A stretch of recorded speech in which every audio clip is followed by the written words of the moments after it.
I'm going to be doing a review on this wireless thermometer. It also gives the humidity, and it's really nice because you can actually read from 4 different locations. You can go from wherever the main unit is at, and it has 3 remote sensors that will give you 3 other readings. So a total of 4 different areas you could use, which is something I've really been looking for because I have an outdoor shed that I need to know what the temperature is in that shed all the time. And I have a closet that I need to know the temperature and humidity of.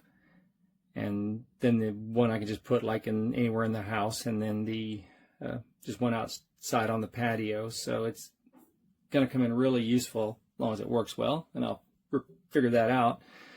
But it, like I said, it's wireless with 3 sensors. It has your daily minimum, maximum readings for the temperature and humidity. It can go, of course, between Fahrenheit and Celsius.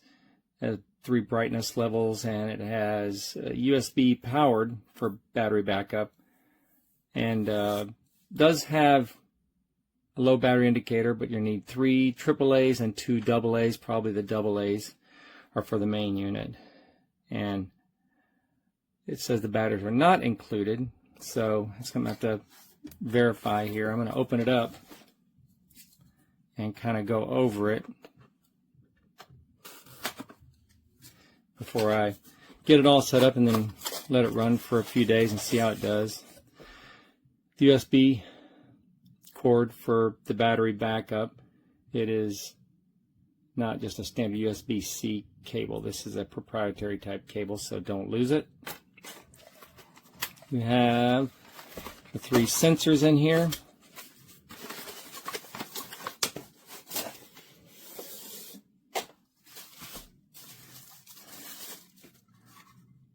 There's one of the sensors. Little spot you want to hang it on something, and a little stand to keep it upright if you just want to have it sitting somewhere. I guess if you use this back here, this would also keep this off the wall, because there is no way to remove that. So I'm going to try to put one on a wall and make sure that doesn't interfere with the mounting of it. So there's 3 of those, and each one is numbered 1, 2, and 3. So that's nice.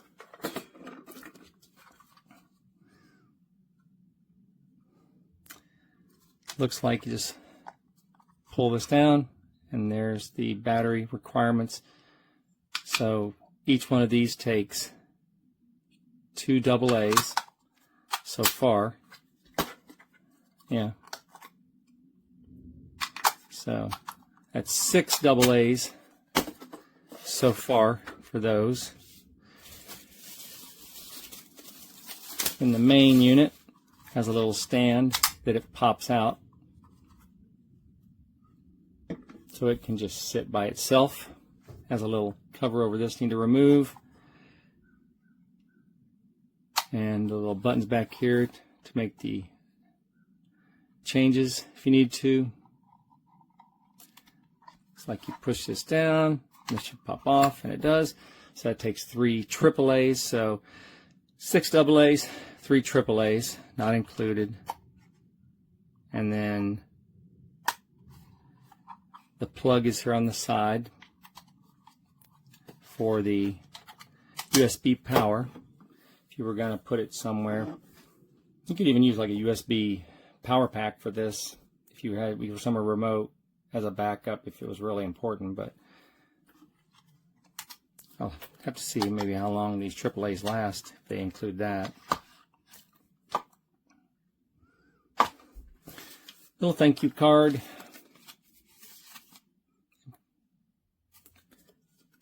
And the instruction book on how it all works. So what I'm going to do is go through the instructions and set it up in the places that I need. And I'm going to check the humidity and temperature daily to make sure it's accurate. I might put all three in one spot, maybe all four in the same room for like a day to make sure that all four are reading the same temperature.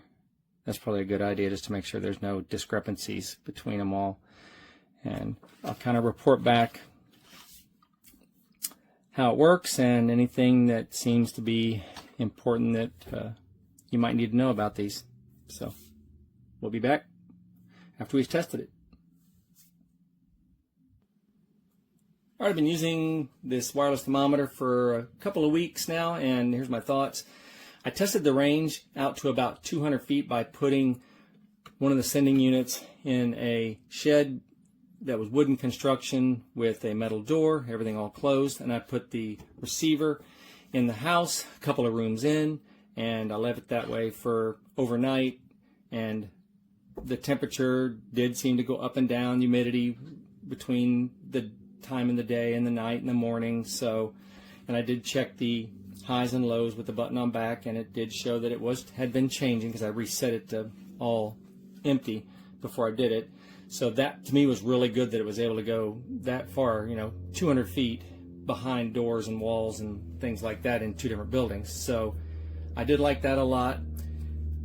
The sending units, remote units, they update once every 30 seconds. Every time a flash occurs, like you just saw in number 3, that's when it sends a signal to the base to get its temperature and humidity. So it's not every second or every 10 seconds, it's every 30 seconds. And even then, if it misses that update, then it might be a minute. It just depends on how long it takes for these to depending on the distance. If it's like a real spotty signal, it might not update every 30 seconds, but mine did, and mine has the whole time.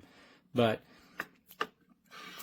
the batteries, when they run out, if I take the batteries out of this, what will happen is that the sending unit won't right away show that there's a problem. The sending unit will wait, in my experience, about 5 to 15 minutes before it finally determines that it has not received a signal in enough time for it to go blank. And that's what will happen. After about 10 or 15 minutes, 5 to 15, the number, whichever one it is, will just go blank, meaning it can't get the signal. But it won't do it for about 15 minutes. It's kind of a feature, I think, to make sure that every time it loses a signal, like every 30 seconds, for whatever reason, it doesn't just go blank and then back on again. So that's not a problem. The temperature and humidity readings on this between each one of these is not bad. The range, the light is real sensitive to come on. You can see that it's all within, a degree. The humidity is pretty close to between them all. I mean, they're all sitting in the same room. They're not, I've never seen them go exact. They're always, really, really close on the temperature and relatively close on the humidity.